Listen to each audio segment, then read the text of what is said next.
we're going to review a few elements. We're going to talk about TEVA today, and we're going to elaborate on how we're progressing with our current financial targets. We shift around the debt, and then also I will elaborate more about what we communicated in the second quarter last year about our financial targets beyond 23. Before I begin, please refer to our forward-looking statement on slide number 2. Additional information regarding this statement is available on our SEC forms 10K and 10Q under risk factors.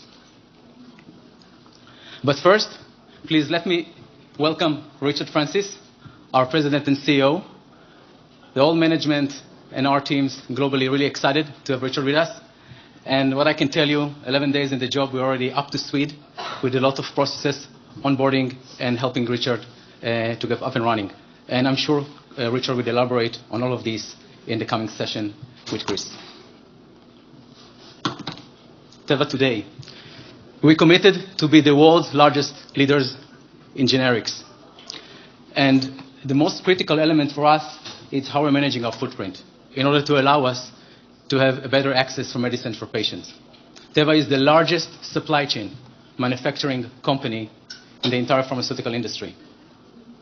Across 37,000 employees with 53 manufacturing sites, we're working around the clock to make sure that we're able to support our mission. And most important is also to enable to have access to around 60 countries across 6 continents.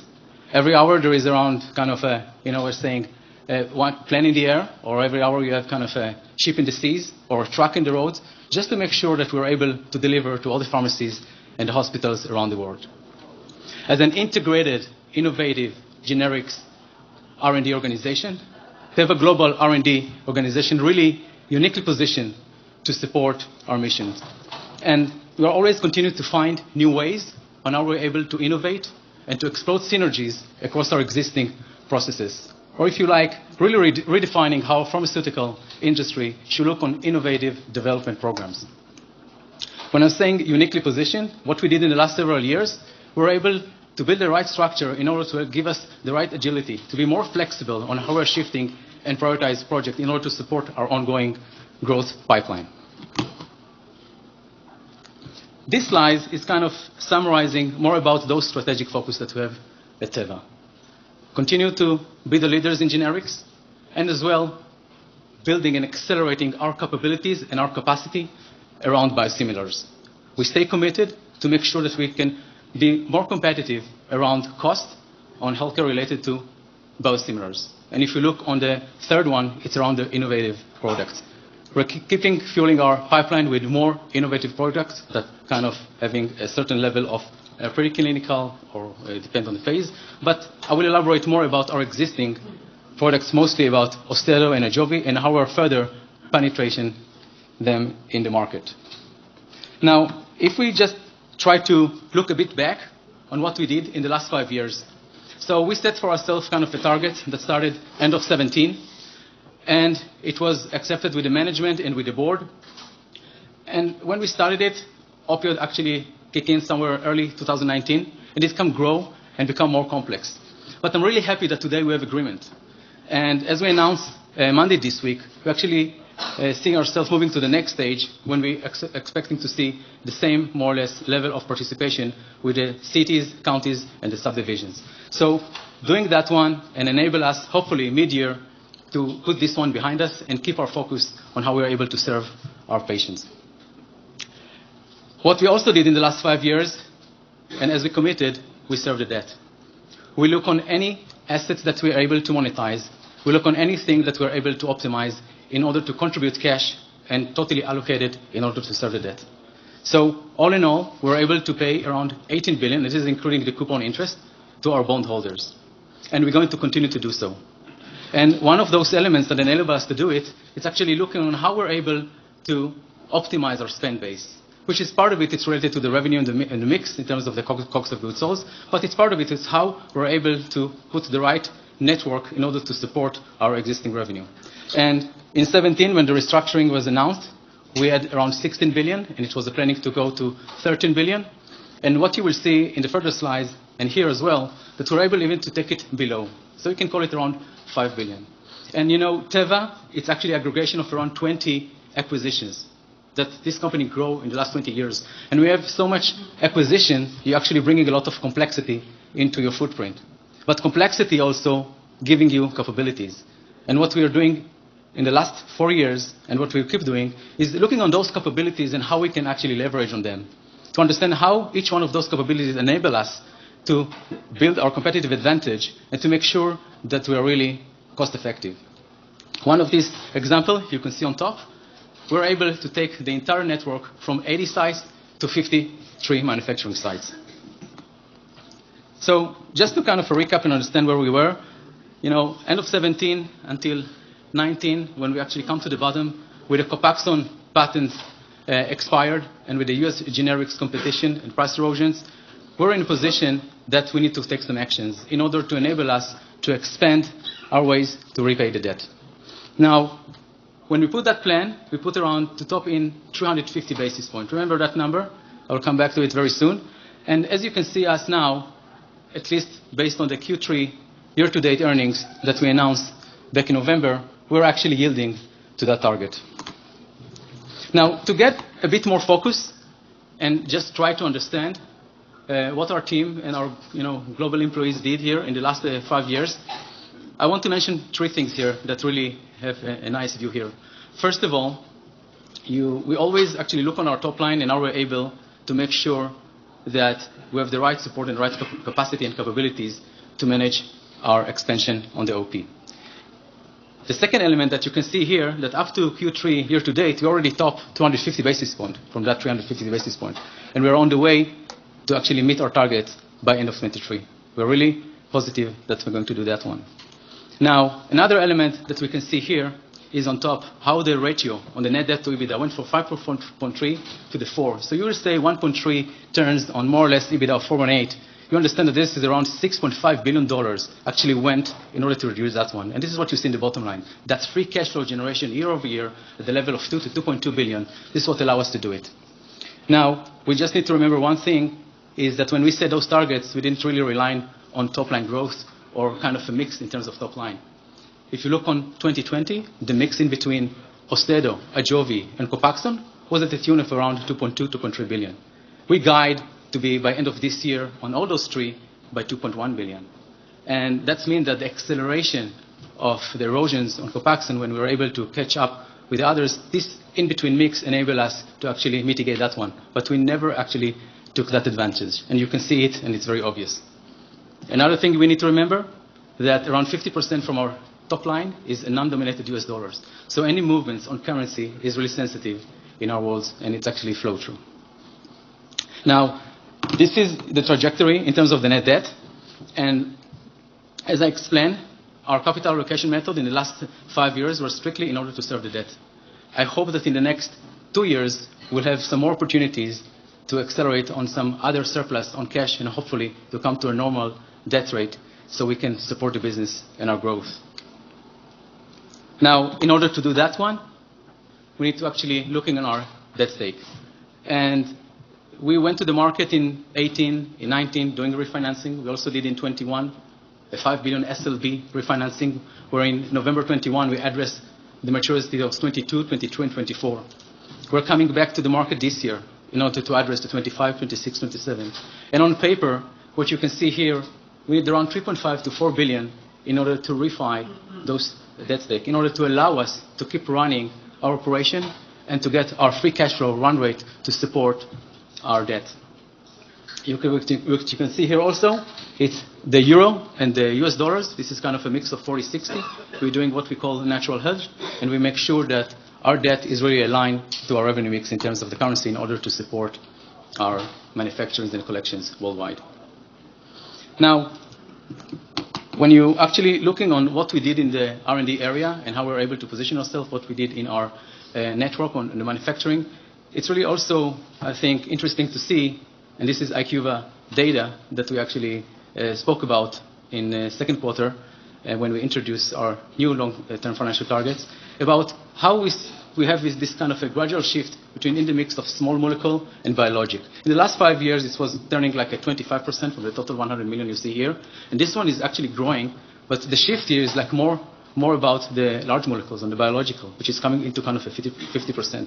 So how you actually really position yourself and leveraging those capabilities that I spoke about and leverage your R&D organization in order to react to that element. And we really believe that according to that data and according to what we see in the market, we have a lot of opportunities on revenue growth.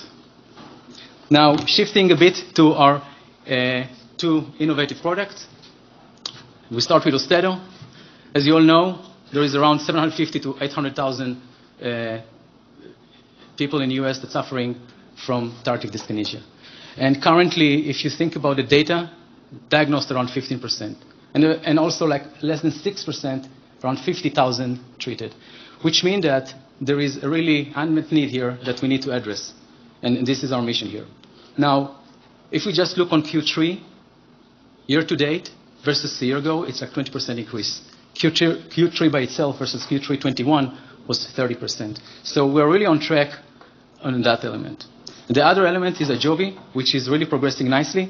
And this one is yet, unlike Austedo, it's more globally. So it's around all the three markets, international markets, Europe, and of course, North America. And what we can see here is actually, all in all, that we are still ourselves at least a third of the market in terms of market share. And we're not going to stop here. We are looking actually to grow that piece. But what has really excited me in the last 3 years when I'm in the company, with all this restructuring, with all the efforts that we did in the network, and people are really busy on optimizing and do a really remarkable job, is to see those assets. And you need to remember, we launched Austedo in the second half of 17. We launched Ajovy in 18, which means that that muscle of that capabilities to grow innovative products, same as we did in Copaxone back in the years, it's still existing in Teva. And this is a really huge DNA that we have in the company, and I'm really excited about it.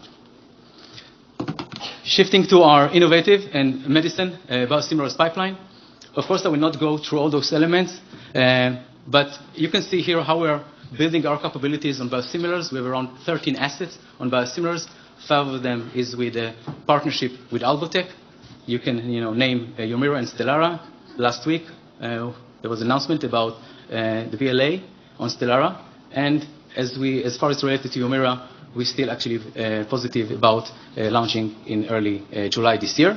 Another element is Lucentis with a partnership with Bioeq. We already launched it on the first half of the year with 2 countries in Europe. Now, another interesting element is about risperidone. We actually resubmit back in November this year, and we are actually expecting to get FDA response by end of the first half of the year. So I believe that somewhere this year we'll come back to the market with kind of a sort of capital R&D day that will talk about more assets, and our R&D organization, our executive management, will come and tell everyone more about our capabilities and our assets. ESG, it's really something that we developed with Teva in the last several years. And as a company that you consider to become like from the search until the distribution A to Z, you need to actually look how you're able to embrace and to penetrate ESG across all those activities that we have. Of course, there is a lot of details here behind, but what I will mention it is where we have the focus. Everything is starting with how you're able to make the right governance in terms of the executive management, the steering committees that we have, in terms of how we're working with the board on ESG. And another element is how you're able to make sure that you have the right measurement and the right disclosure when you move on. And we are really, really progressing in that area. Also, I spoke about debt and I spoke about refinancing. We actually match our refinancing strategy into our ESG strategy. So we issue sustainable linked bonds, around $5 billion, with actually 2 main KPIs. Those one related to the environmental, as well on the access. And the access to medicine, it's really something that's exciting us. It's really mainly dominated with our international market segment. And it's really about what I would say, how you actually accelerate on regulatory approvals in the low, mid-income countries, based on the World Wide Bank list, as well how you're able to penetrate on more volumes. So this one is really actually moving very nicely, and we're progressing. And also, we tape our 1.8 revolving credit facilities into certain KPIs as well. So as we move forward, we'll keep refinancing. I believe that around 50% from our debt by 2 years from now will actually tap with ESG KPIs. So really exciting about it. A lot of work here by the team. And just to kind of elaborate a bit on those long-term financial targets beyond 23. We came to the market on the second quarter, and a few things I want to mention here. First of all, you saw very clearly that we are on the way to reach the 28%. We're not stopping. We'll keep working and optimizing as much as we can in order to make sure that we have the right competitive advantage and we are really cost effective across all our manufacturing footprint, across all our R&D offices and the sites. Now, another thing is about the cash conversion. So what we did in the last several years, and we keep doing it, it's not only the ability to translate $1 of earnings into free cash flow, it's also how you match your working capital into your revenue trajectory, the mix inside, how you're able to have more control on your shipment patterns and make sure that you actually less finance your working capital. This one is really progressing very nicely, and that will enable us to be beyond this 80% cash conversion. Of course, on the debt, as I mentioned, we are committed to serve the debt and to keep the leverage until we get to kind of a normal debt ratio that enable us to keep and grow the business and reallocate sources from our capital allocation that we have today. And then all of this one should enable us to really support growth. And I just have kind of, meaning my time passed, I'll take another 10 seconds from you. That's my last slide. I just want to leave you here with 3 messages. The first one, as I mentioned, we'll continue to optimize our business and continue to expand our margin. The second element is that we continue to serve the debt and we continue to deleverage. And the third one, we're actually looking for growth. Thank you very much.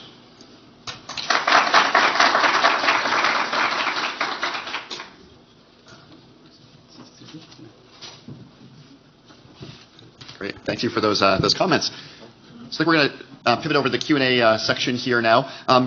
So maybe as the folks who can seats here, maybe Richard, love just, you're obviously a few days into the new seat, but would love to just hear how you're thinking about kind of top priorities and maybe just some of your high-level views on some of both the opportunities and challenges at TEVA as you kind of move into the new seat.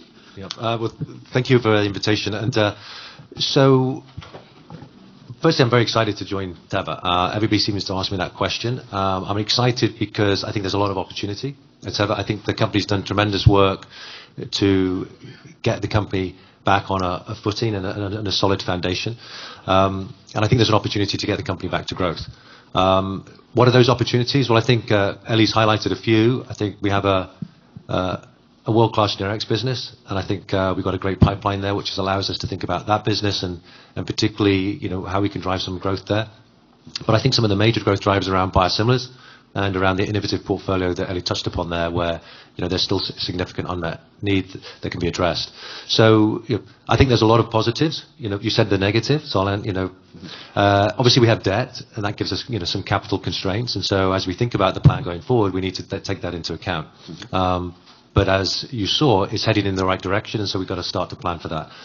The focus for me is to make sure with the management team we can come back to the markets mid-year with a clear idea of the future of TEVA, where it's heading, and the specifics of how to get there. Great. And can you just elaborate a little bit in terms of your background and how that prepares you for kind of the next steps for TEVA here? Well, I think what's interesting, in the last 19 years of my career, my number one competitor has been TEVA. So I spent over 13 years at Biogen, where I was obviously competing against Copaxone. Mm-hmm. And then the last 5 years I was at Sandoz competing against TEVA there. So I think I know the company very well. Mm-hmm. But also I think that experience that I've had in specialty, the biotech side with Biogen, I think I'll be able to leverage that with the innovative pipeline. And then with Sandoz, obviously, I think coming into TEVA, that knowledge will be really helpful in understanding how we can maximize the business, both generics and biosimilars. And then the last 2 years, not to forget, I've been in gene therapy and a cardiology small company, where I've seen really how exciting some of the new modalities are, as well as some of the science that's out there, which I think creates an opportunity for companies like TEVA as well. So I like to think that's going to help me, but time will tell. Okay, great. I think as discussed in the presentation, TEVA has made a lot of progress the last few years in terms of integrating, in terms of addressing some of the debt structure. I guess with where we see the company is today, does there come a point where the company needs to think differently, I guess, about, as you look towards driving towards growth, about maybe thinking about investment levels differently or how they run the business differently? Have you any kind of initial thoughts on that? Yeah, I do. Look, and I think it's a good question. Obviously, we have limitations with regard to the debt we have, but I think first and foremost, I think we've got to make some choices about what we want to invest in, and that means what we're going to have to stop investing in, because I do think we need to keep control on cost to make sure we can keep servicing the debt in the way we are, and we have been. But I do think we've got to make some choices. Now, very quickly, this is going to change. The landscape's going to change. We're going to get to this ratio that Ellie talked about. And so I think we've got to plan for that. I'm going to plan for, how we're going to move the business forward, where we're going to invest more aggressively, both from organically and inorganically. And we're starting to think about that now. And that's something which, once again, we'll reiterate more clearly in mid-year. But even in the short term, I do think there's an allocation of resources that can be decided upon pretty quickly. Okay. And maybe on that kind of topic, I mean, if I look kind of bigger picture at the pipeline, how do you think about the balance right now of what Teva is spending on, let's say, more innovative assets versus biosimilars versus traditional generics? Is that the right balance, do you think, for the company going forward, or is that an area that we could think about there being some evolution? Well, it's a good question. I can't really answer that because 10 days in, I haven't got my head around that one yet. In fact, I'm working with Eric and his team next week on that. Mm-hmm. So I can't answer that question. What I can say is I'm really impressed with some of the capabilities that Teva has on the research side, which I think are underappreciated, and were definitely underappreciated by me from the outside in looking. So, good question. I think it goes back to what is the strategy of the company? What are we trying to do long term? And based on that, every function and every dollar should follow that strategy. And so, once again, I think it's another thing that will create clarity on mid-year. But yeah, can't give the specifics right now. Fair enough. Just a couple more big picture ones. On capital deployment and business development, totally acknowledging that there's some constraints now. Just your general approach towards, partnerships versus acquisitions, small versus large. And what's your bias of how, in terms of, the best role Teva can play or the best approach to build a business out? Yeah, look, I don't think I have, I think they all should be considered. Mm-hmm. I do think, obviously, capital constraints mean that I think in licensing and doing relatively small targeted deals is the best way to move forward. But I also go back to, what I think is happening in the industry right now in the last 5 years is an explosion of science. And, I think that's everywhere. It's not contained in big pharma anymore. Research is moving fast everywhere, and I think we've seen that. And so I think that creates opportunities for companies to partner with Teva because of our global capability. I think you've seen what we've done with Austedo and Ajovi, and I think that's something which I want to leverage. And I think for us, it's about finding the right assets, the right partners that we can create long-term relationships with. And that's something which I think historically we've shown we're good at, but right now we've been a bit constrained, and that's something which I want to maybe push a bit more, over the next couple of years. Great. We had the 2027 guidance the company recently gave. Obviously, new CEO coming on board. Should we assume those kind of top-line growth targets, margin targets, leverage targets should still apply, or is that going to be something that, as you think about kind of where Teva wants to invest and how to run the business, that you'll want to take a look at? No, they still apply. Okay, great. Maybe last big picture question. When you think about the evolution of Teva, should we think of this as maybe more an evolution of the strategy, or could there be a bigger shift in the approach as you consider the options of what you could do? So an evolution versus a revolution. Yes, exactly. Look, what I'm just started, I've obviously done due diligence from the outside in, but now it's time to sit down with the executive team and really understand what options we have at Teva, what capabilities we have, look at externally how we think the segments we operate in are going to evolve over time. And, and then we're going to come back and we'll communicate what that strategy is. And so I'd say, we're going to wait till then. But I have some perspectives, but it's about doing the work now for the next few months. We're going to move quickly, and that will define, what that looks like. Look, I think to get back to growth and to maximize the opportunities that I see in the marketplace and some of the capabilities I see with Teva, I think it's going to be a purposeful strategy that has real intent behind it. I wouldn't say that's a revolution, but it's also not something that is going to be marginal. Okay, great. Very, very helpful. Shifting to the core business, maybe just first talking about the biosimilar market. I know that, as you highlight in the charts, it's a big component of how we think about growing the business over time. How are you thinking about the durability of some of these franchises? So I think what we've seen in some of these markets, some tend to be durable, but a lot of them, it seems like we've got a nice ramp, and then as competition comes in, revenues can drop fairly quickly. So talk a bit about, how healthy of a market overall that is for you. Do you want to go first, or do you want Ali? All right. Whoever wants to grab it. Okay. So look, obviously I'm a big believer in biosimilars. Okay. I was a big believer at Sandoz. But I think you're right. I think there is approach where you launch, you reap the rewards of that, and then competition comes in and it starts to decline. So that means you need to have a deep pipeline. You need to have a pipeline which allows you to come to market, very early on to reap those rewards, but you've got to keep replenishing it. But what Ali also showed on the chart is there's a lot of biologics coming off patent over the next 5 years. And so for us, it's about to make sure we have a pipeline, we execute on that pipeline, we get it to market, and we maximize those opportunities. Yeah, there'll be some bumpiness in it, but the opportunity is massive. It really is. And I truly believe that both in Europe and in the US. Great. And maybe a question for Ellie. Could you give an update on biosimilar Humira and your kind of confidence of your ability to get to market by mid this year now? Yeah. So, we actually partnership with the Alvodev, right? Mm-hmm. And we're constantly having with them all those reviews and the readiness around it. We're supporting as much as we can. So according to the data that we have with them, we're actually positive that it's going to happen in that date. Times will tell. Okay. Yeah. Can you talk a bit about how you see the Humira market evolving? And that I think it's obviously the largest market out there, but it seems like it's also a pretty broad competitive suite of entrants coming in. Yeah, so we have Amgen here in January starting, right? Mm-hmm. Already yesterday it's kind of become more gradually. And there are some kind of at least 9, I think, in the line. Most of them end of June and like us early July. And I think it's really depend about the commercial strategy. It's really depend about the commercial strategy that each one of the companies will actually look. Mm-hmm. If you're really looking on, the consumer element, if you're looking on more institutional, I think this one is really something that will play there. I think what I can tell you from our experience, and you can, we demonstrated very clearly with Proxima in the last several years, where actually we were able to get a very nice share and to actually demonstrate that we're the first, big biosimilars that were able to accelerate. So I think if you take those capabilities and our ability to negotiate with the PBMs and to structure ourselves with our contracting capabilities, I think that we can find a good spot.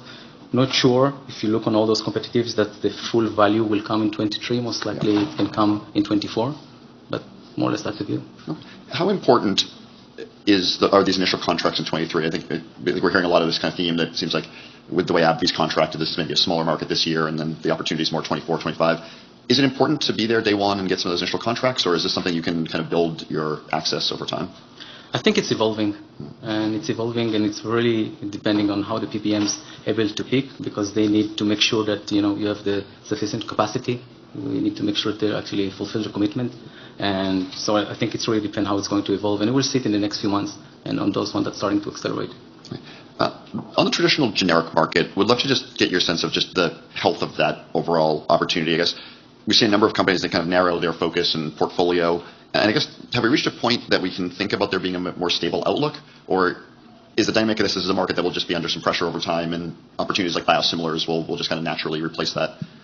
So I guess maybe either Richard.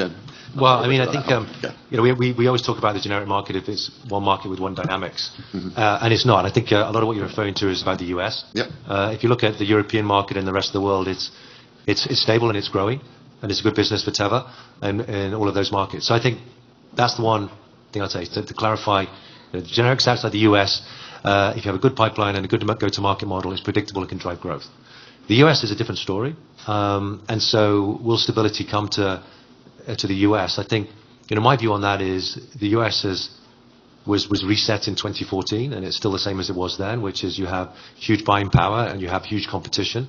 You have a lot of people supplying the products, and that allows the purchaser to have some real power.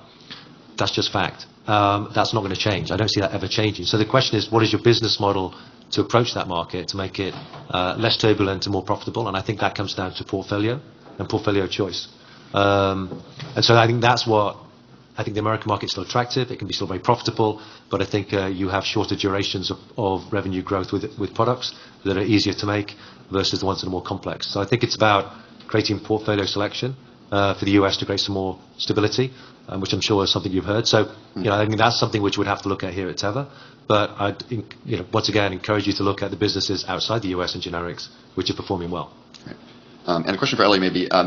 As we look at 2023, are there any notable opportunities we should be kind of paying attention to? Like we kind of always watch at this, in the past we talked about $1 billion run rate as maybe a normalized level for that North America business. Is there opportunities this year that could kind of get us to that run rate? Yeah, so, we're going to the market with earnings in early February, and we're going to elaborate on that one as well. Okay, great. Shifting over to some of the branded products. On Austedo, where are we in the product's growth trajectory, and I guess what are the biggest opportunities to continue to expand the franchise? Yeah. So, my view, when you look at some data there on that slide, is that if you look both on the prescription run rate and both of about volume and revenue run rate, those one are actually yielding to be plus 20%, and it's kind of a run rate that you normalize. I would say in the last 6 months, regardless of Q4, because we don't have the data now, all of us. And I think that the fact that this unmet needs is about 6% just, I would say, treated versus that 15% that we mentioned, this is a huge opportunity. And, the tardive dyskinesia is kind of a side effect for the schizophrenia. And it's really depend on how the physician's really able to write those scripts, and are they actually going to looking on finding solution on the schizophrenia, or they're actually going to find solution on this side effects. So it's really depend on how this one is going to shift. But we're really positive about it, and we're sure that when we keep our focus, we'll be able to grow this asset to really high levels. Great. Just in the last minute or so here, just to continue out the branded side. On the pipeline, I know we got you're highlighting Risperidone LAI coming to market this year. How big of an opportunity could this be for the company? I think we're all trying to struggle to size up what this means for TEVA. Yeah, so we never provide any peak sales because no one remembers those assumptions. But I can tell you, it's one of those products that really demonstrate our capabilities on the complexity and how it's actually shifting. It's long-acting, it's subcutaneous, and it's also have kind of a very nice PK profile. And if you look on what is out there now in terms of how easy it's actually to use with that treatment, it's actually a game changer. And we believe that will accelerate, and it's actually providing us kind of more penetration on a few other indications that actually in the pipeline related to that capabilities. So it's going to be promising, but again, we're not providing this level now. Great. Well, I think we're just about out of time here. Really appreciate the comments, Thank you. Richard. I appreciate making these comments so short for the 10 years. So look forward to the updates as the year goes along. But thank you.